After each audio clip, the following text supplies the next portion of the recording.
Hi, hello. It's Josh Bowe from Pod Maverick. As you can tell, I am by myself. My co-host Kirk Henderson took his son Parker to the game. He had an opportunity to get some really good seats. He was sitting maybe a few rows behind the Mavericks bench. Got to take advantage of that opportunity. It's a Friday night. Could have had our good friend and staffer, Mavs Moneyball staffer, editor Doyle Rader join me, but it's Friday night and the Mavericks playing the Trailblazers, and I knew it was going to be a pretty nondescript game, especially with no Luka, no Derek Lively, no Dante Exum. So we're starting early. I know Kirk scheduled this stream for 10:45, but I don't. It's Friday night, man. We got shit to do. Like, what are we waiting for? Like, let's do this. Like, why sit around? Mavericks just beat the Trailblazers. And reminder: no Luka, no Derek Lively, no Dante Exum, no Grant Williams. That's three starters, and Grant Williams, who's been coming off the bench. And the Blazers had most of their guys. They had Shane Sharp, they had Scoot Henderson, they had Simons, they had Jeremy Grant. They're basically the only main player. They had Malcolm Brogdon. DeAndre Ayton is about the only main player that they were missing from their main rotation. And the Mavericks won by 36 points. We are not a Blazers podcast. We are a Mavericks podcast. But I have to empty my chest on the Blazers here in a second. So before we get to that, we're just going to fly by. Don't want to discredit the Mavericks for a stupendous win considering the circumstances. Portland stinks, but the Mavericks still had to play. And we've seen the Mavericks without Luka lose to similarly bad rosters. They just lost to a Memphis Grizzlies team that is not that much better than Portland right now, even with John Morant. So you couldn't have taken this one for granted. But let's shout out the Mavericks for playing aggressively, for playing fast, and for participating, because apparently for Portland, participating was an option. Here are some numbers. 58% from the floor, the Mavericks finished the game. 44% from three. They were 17 of 38. They only got to the free throw line 15 times because they didn't need to, because they were just scoring at the rim at will, and Portland didn't even want to give the effort that they could foul. They had 17 turnovers, which is expected. No Luka, so it got a little sloppy. 36 fast break points. The Mavericks had 36 fast break points. They had 64 points in the paint. Their largest lead was 39. They kicked some serious ass. It was remarkable. Kyrie Irving was aggressive, made 5 of his first 6 shots in the first quarter. He finished with 24. He could have had 40 if he wanted to, but he clearly took his foot off the gas pedal a little bit just because he didn't really need to give any more effort than he did. He had 2 steals, 2 blocks, 9 rebounds, 5 assists. Mavericks once again have 11 steals and 8 blocks, which is what they had the last game against Portland on Wednesday. I think our man Hank and our Mavs Moneyball Slack, you guys know Panda Hank, 38 combined steals and blocks in the last 2 games for a Mavericks team that basically gets no steals and no blocks. Unreal. 1, 2, 3 Mavericks had at least 2 steals. Derek Jones Jr. had 3. Kyrie already said had 2. And then AJ Lawson had 2. Greg Brown, freaking 2-way contract, came off the bench, 3 blocks in garbage time. Tim Hardaway Jr. had a block. Brandon Williams is credited with a block. Their 6-1 other 2-way signing, which is pretty amazing. it was an ass kicking. There's no other way to say it. And credit to the Mavericks. They did everything that they had to do. Josh Green looked incredible. So did Jaden Hardy. They probably each both played maybe their best games of the season together. Uh, Hello, Toronto Raptors. I hope you were watching this game. Hardy almost had a triple double, 19, 9, and 9. Josh Green had 14, 5, and 5, and he only missed one shot. Hardy was 8 of 14 from the floor. So they looked really good. AJ Lawson had 14 points. DeMar Hardaway Jr. had 19 points. 2, 3, 4, 5, 6 Mavericks in double figures. Derrick Jones Jr. had 12 points. And then even like some of the other guys didn't get double figures. Like Brandon Williams had 7 points in 10 minutes. Seth Curry had 9 points in 20 minutes. Omax Prosper had 8 points in 14 minutes. And Greg Brown III had 7 points in 12 minutes. So again, the Mavericks played the Blazers twice, 36-point win tonight. It was also a 30-point game Wednesday with Luka playing. 29-point, excuse me. But they were up by 30 plus at certain points of that game. So just doing what they had to do, taking care of business. Sorry about my camera. It always goes off. I have a crappy webcam. So yeah, I don't even know what to say other than, like it's cool that whenever AJ Lawson plays in garbage time, he seems to light it up. Sometimes I wonder, like, should those guys get some more minutes in real games? But you never really know. This felt like I said this on Twitter. I mean, this felt like a high school game where like the big school is kicking the crap out of the small school, and the big school is just like, okay, well, let's just keep running it up because we want stats. Like we want a stat pad. Like there were moments in the third and fourth quarters where it was the Mavericks were just like, I mean, we could walk it up the floor, but if we also hit this guy ahead and run really hard, we're going to get a layup because Portland has 100% given up on this game. So credit to them. Like Portland didn't want to play, and the Mavericks played basically from opening tip to the end to the final buzzer. So Mavericks should run up the score. Like who gives a crap if this is how the Blazers are gonna play. Now that I've said all that, Portland, they're 9-25. They just lost to a Luka-less, Lively-less, Exum-less Mavericks team by 36 points. I am so glad I don't have to watch the Blazers again. I'm really happy for Mavs fans that really enjoyed this game, as you should. Like fans of the team should enjoy watching your basically the JV lineup besides Kyrie dominate an NBA team is fun. The crowd was rocking. It was cool that it was at home. Some of our Mavs Moneyball slackers, staffers and Slack we're having a good time. I have divorced the fan part of my brain a lot since I've been covering the team as a media person for the last 11 to 12 years. So like, I don't necessarily I'm not like hooting and hollering or yelling or screaming during the good games or the bad games. I'm just kind of watching. So for me, I'm just get the Trailblazers off my fucking TV. Like I just don't.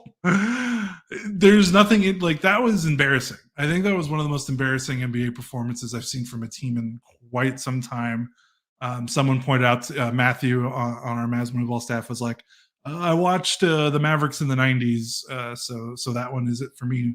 Thankfully, I didn't. I was playing Super Mario World and not watching the '90s Mavericks. Apologies to the '90s Mavericks, but I cannot remember a more embarrassing effort from an NBA team in the last few games. So I don't know what Portland's doing.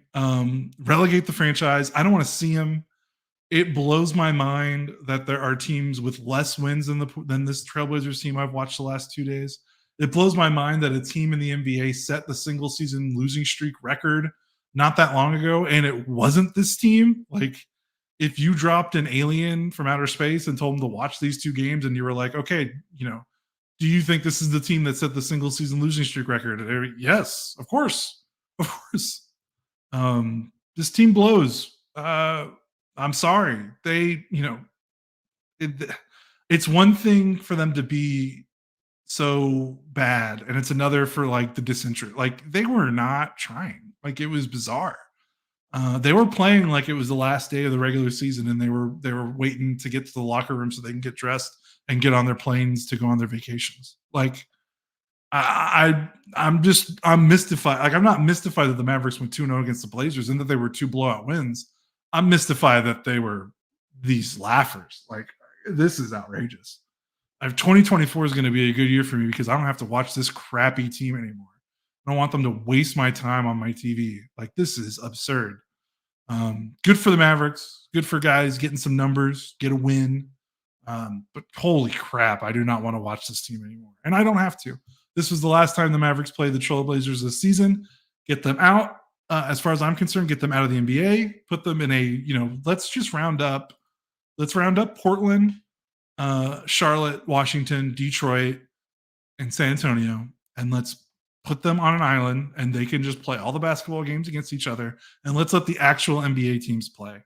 I think it's pretty crazy that there's this many bad teams in the NBA this season. I mean, that's going to be 1, 2, 3. That's 5 teams that are not going to get. I don't think either of those 5 teams are going to get to 20 wins. To be perfectly honest with you, and it kind of messes up the standing.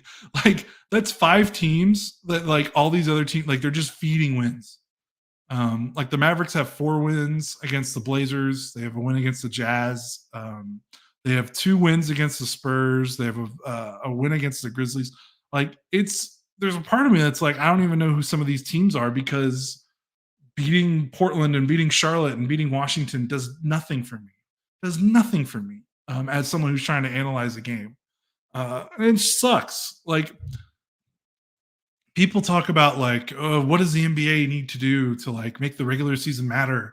What do they need to do like to help TV ratings? I don't know. Surely not this fucking shit. Like you gotta have some real teams. Like you gotta have games that matter. Like this is lunacy. I don't know. Like this is a bad product. Good for them. Again, not the Mavericks' fault. Mavericks can only play the schedule in front of them. They should beat the crap out of these teams. Shame them. Shame these crappy teams. Like make them try to put some embarrassment in their souls so that this never happens again. Because holy crap, I feel sorry for anyone that wasn't a Mavs fan that tuned in on a Friday night to watch this. I don't want to see this team anymore. I'm glad the Mavericks promptly put them in the garbage can where they belong. And I think that's all I want to say about Portland. I apologize. This is a Mavs podcast, not a Portland podcast. But that was embarrassing. That was just absolutely embarrassing.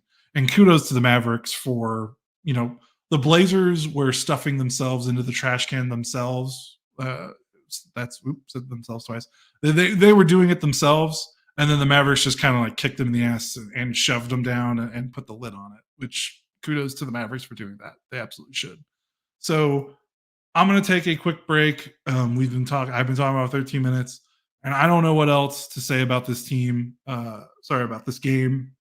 So why don't I give some thoughts on some trade rumors after the break and kind of what my thoughts are on that.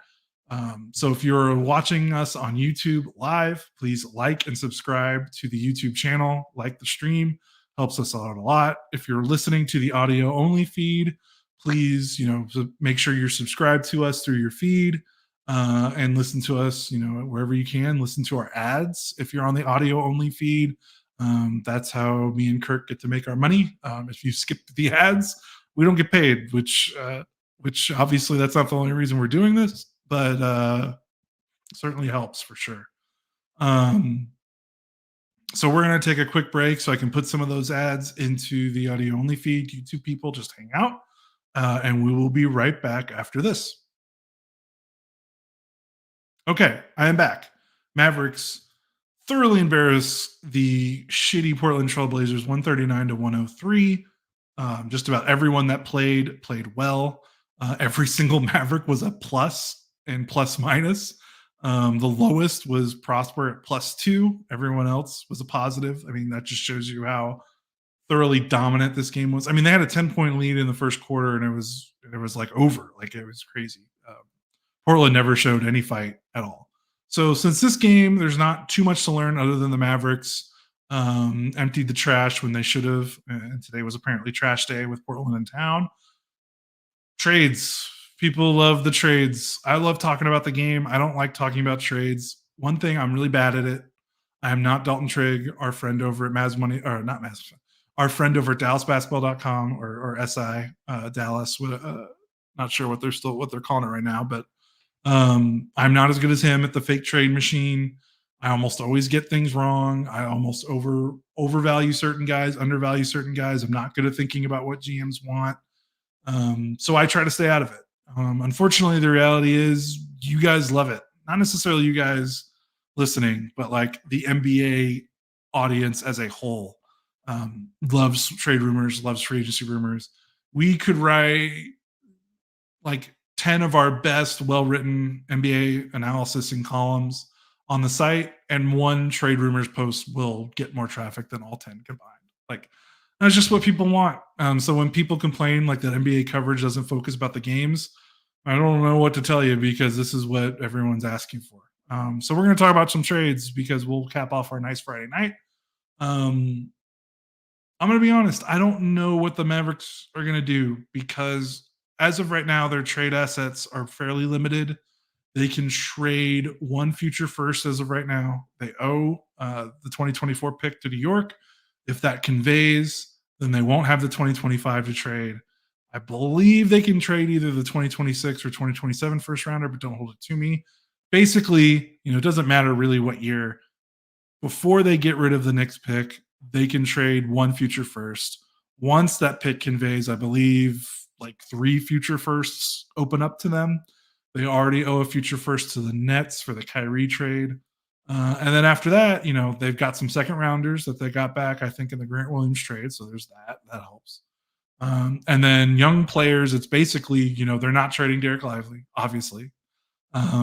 He's off the table. I think they want to keep around Jones and Exum, who've been really good fits next to Luka and Kyrie in the starting lineup. In terms of desirable young players, it's basically Josh Green and Jaden Hardy, who both were having really terrible seasons up until tonight for the most part, or last few games for Hardy, that's for sure. Green's been hurt. Hardy hasn't played well. Green hasn't played well when he's been healthy, but they've kind of turned a corner maybe the last couple games, so we'll see. But those are probably the only desirable things the Mavericks have to trade in terms of players because, they're not trading Luka, they're not trading Kyrie. They probably won't trade Tim, but Tim has reached that weird spot where he's so valuable to the team because of his shooting. And I'm not sure teams value Tim as much as the Mavericks value Tim. And the Mavericks have tried to trade Tim, and it just doesn't seem to happen. So I'm not counting on that again, but we'll see. A lot of talk, like a lot of Pascal Siakam talk. I want to make one point. Every time I talk about the Mavericks having difficulties entering those trade conversations because they just don't have the same ammo, I get a lot of pushback from people that say, well, you're crazy because Siakam's a pending free agent. His market's going to be considerably lower. And once it gets to that point, the Mavericks are going to be in it. And I guess that might be true. Shams Charania at The Athletic talked about how the Kings and Raptors trade talks were heating up for Siakam. And then like a couple hours later, he was like, trade talks between the Kings and Raptors have ended, which just really sums up how much bullshit you have to sift through during NBA trade season. If the Kings are off the market, if that's not happening, which don't believe, they could wake up tomorrow and agree to a trade. I don't think the Shams report means anything at all, really, but let's just take it for face value. You're probably looking at the Indiana Pacers and the Golden State Warriors as the main competitors for the Mavericks to get Siakam. I don't think the Hawks are going to do it because the Hawks stink and they are not in the playoff running. I think if they were like a 500 or above team, I think they have the chips to push in and make that trade, but they're bad. They're not going to give up anything of future value to improve a team that's so many games below 500. So the Warriors obviously have Jonathan Kuminga and Moses Moody, who have kind of created a firestorm by letting it be known through anonymous sourcing that they are fed up with Steve Kerr and the way he's handling the rotations and their up and down minutes. The Raptors showed with the OG Anunoby trade that they value, it seems like they are valuing players over picks. They want young players that can play for them right away and help contribute and play around Scotty Barnes, who's the new kind of tent pole of the franchise. They traded Anunoby. They didn't get a first rounder for him.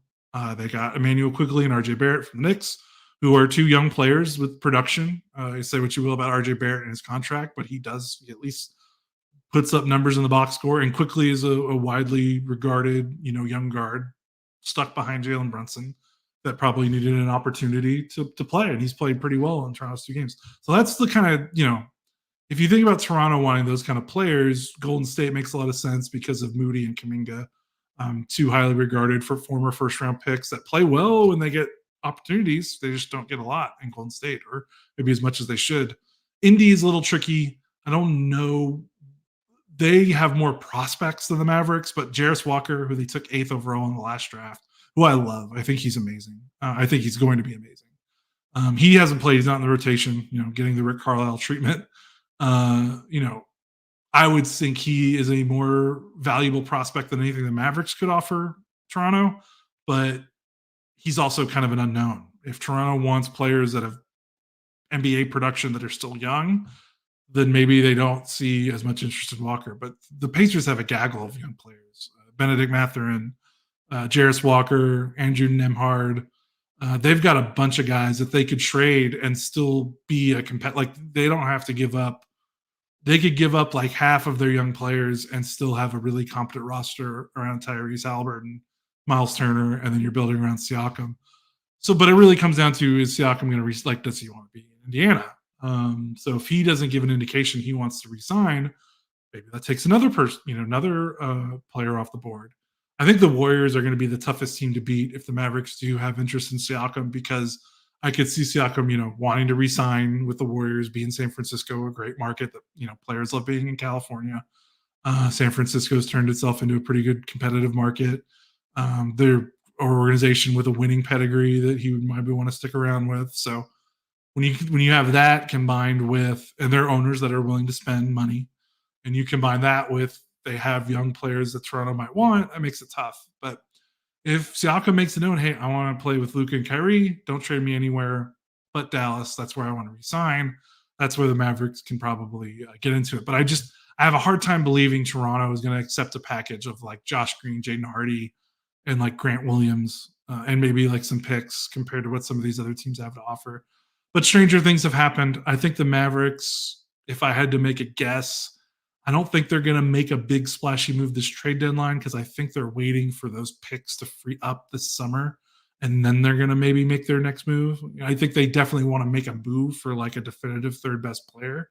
It's kind of been their white whale ever since they traded for Kristaps Porzingis. They've been seeking that third guy, and then they traded Kristaps.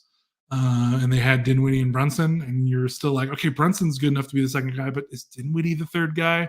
And then, of course, they lose Brunson. They trade Dinwiddie for Kyrie. So now they got Luka and Kyrie, and they're still, who's the third guy? Dante Exum's great. Lively's great. Derek Jones Jr. is great. I don't think you want any of those to be your third best player for the next year or two, although Lively is certainly going to make a case for it, for sure. But that's a lot for a 19-year-old rookie. So we'll see. I love Siakam. He's a dream. Like, if I were the Mavericks and they had the opportunity, I would push all the chips on the table for him. I am a homer. I'm totally biased. My first job out of college around 2013, 2014 was I got a full-time sports reporter job, page designer job at the Monitor newspaper in McAllen, Texas, which is down in the valley, the Mexican border. Right on the border of Mexico. And they have UT Pan American, Texas Pan American, which I think is now UT Rio Grande Valley. They rebranded it after I left. They were a small Division I school that played in the WAC, the Western Athletic Conference, which is the same conference as New Mexico State. And guess who was at New Mexico State? Or when around 2013, 2014, Pascal Siakam. So I got to see him in a small, tiny gym, courtside, sitting in press row, with less than 200 people in the building. And it was awesome. And he really impressed me. He was, you could kind of see it then, that he was a great player, very skillful. So I've always had a soft spot for Siakam because of those reasons. So I probably overvalue him a little bit more than maybe a more neutral bystander would. So I think he'd be a perfect fit at the four. People talk about his shooting. The Mavericks have a top 10 offense with basically three non-shooters in their start with Lively, Exum, and Derek Jones Jr. None of those guys are high quality three-point shooters. They're making some of their open ones, but you wouldn't call them shooters. So Siakam's shooting doesn't concern me because he is a downhill scorer, someone that can attack closeouts, someone that can drive in the mid post, that can score in a variety of ways, that can make the simple passes that he needs to make out of those drives and closeouts. You give him a little bit less offensive burden. He's still efficient right now, by the way. So like even on a team like Toronto, that's a little bit of a mess. He's still putting up efficient scoring numbers. He's a good defender when engaged. Um, he's athletic as hell. He's in a young enough, he's like 28 or 29. So like not a little maybe on the older side in terms of like finding someone for the Luca core who's still 24, about to turn 25. But still not that far. He's not someone who's over 30. I think he would be great next to Lively. I think it would boost the Mavericks' athleticism profile. I think it would solve a lot of issues the Mavericks have with size. They would have a real power forward for the first time in like a billion years. And they would be athletic. They could play just as fast as they're playing now. Siakam's a good player in transition. He would get the Luca boost, getting passes from Luca. I believe I saw somewhere earlier he's a 44% shooter on corner threes this season, which that's what you want with Luca. So maybe the shooting isn't that much of a problem. We'll see. But that's what I would do. I would go all in. My guess is if I guess what the Mavericks want to do is they are probably waiting to see if like they can get a distressed asset, sort of like Kyrie was last season. Like they only traded for Kyrie not because their package was that overwhelmingly better than the competitors, but because Kyrie's market was basically just down to the Mavericks and the Lakers because those were the teams that were desperate enough to want to trade for him. Because Kyrie had driven his trade value into the dirt with all the missed games and the controversy, and even his performance was not great at times in Brooklyn. He had that really bad playoff series against the Nets. The last time the last time he played a playoff game with the Nets. So his value was low and the Mavericks took advantage. I feel like if they're going to make a move, it's going to be for a guy like that. For a guy that's value is not where it should be, maybe compared to where his name value, and that allows the Mavericks to kind of wiggle in because there's not a competitive market. That's where I see the Mavericks taking advantage. If that player doesn't present itself, then I think they're cool to chill and go into the summer, let their picks open up, complete the New York Knicks trade with the Kristaps New York Knicks trade, open up those assets and make some moves. There was a note in Yahoo Sports. Jake Fisher made a note in his kind of trade roundup article today that the Mavericks have been rebuffing teams on Josh Green, and I'm sure that sent a lot of people into the loony bin reading that. I feel like the way it was phrased, it wasn't. I don't think personally, just no insider, no speculation. This is just pure speculation. My guess is that there are teams that are circling the Mavericks and trying to buy Josh Green for cheap because he's had a disappointing season and wondering if the Mavericks might have some buyer's remorse after the extension. And the Mavericks are rightfully saying no because there's no point in selling low on Josh Green. I don't think it means the Mavericks wouldn't include Josh Green in a big trade. If the difference between the Mavericks getting that difference-making third best player, all-star, near all-star level type of contributor, if the difference between getting him and not is including Josh Green in it, I don't think the Mavericks are going to say, no, we can't do that. Like, I don't think he's going to be what holds them back from making a big move is basically what I'm trying to say. Doesn't mean it's going to happen this February at the trade deadline. Maybe it happens in the summer, but we will see. So I've been talking about 30 minutes. I think that's about it. I'm going to wrap it up. I just want to give my thoughts because Siakam's been a hot topic lately since that seems to be the big name floating around. The other big name is Zach LaVine, and I mean, the Mavericks are not. I mean, it wouldn't shock me, I guess. He might be a distressed asset. His market is very low. If the Mavericks didn't have Kyrie, he would 100% be the type of guy that I would think the Mavericks would want to take advantage of a uncompetitive market and try to get him for cheaper than expected. But I don't think you can build your team around Luka, Kyrie, and Zach LaVine. Unless they really just want to win games by scoring 145 points a game. Which, hey, that'd be fun. So we'll see. I expect Kirk will be back for our next podcast. I can't say for sure, but the next game is going to be Sunday against the Minnesota Timberwolves. I'm excited. Mavericks haven't played. The last time they played Timberwolves, Luka didn't play, and they still almost won. Like they only lost by 8. So I'm curious. The Timberwolves have looked a little sluggish the last few games. So this could be one for the Mavericks to win, playing at home, and we'll see. So that's it for me. I've talked a lot for just being by myself. I hope you guys enjoyed it. Hope you guys enjoyed the win. This is the kind of win you should really enjoy. Like it was a hell of a lot of fun as a win. We'll see if the Mavericks can get healthy and take on the Timberwolves and finally get one of those signature wins. They need a signature win just to help out the narrative a little bit for Luka in the MVP race. So I'm Josh Bowe for Pod Maverick. Mavericks dominate the sad sack Portland Trailblazers. Everyone give yourself a pat on the back. You never have to watch this version of the Portland Trailblazers for the rest of the year. That's a win for all of us. We get to scratch something off our New Year's resolution. Don't watch any more Portland Trailblazers games. So congratulations. I've completed a New Year's resolution in about 5 days. So I'm going to leave it here. This has been Pod Maverick After Dark. I'm Josh Bowe, editor at Mavs-Portland.com, co-host of Pod Maverick with Kirk Henderson. We will talk to you guys later. Have a good weekend. See you Sunday night.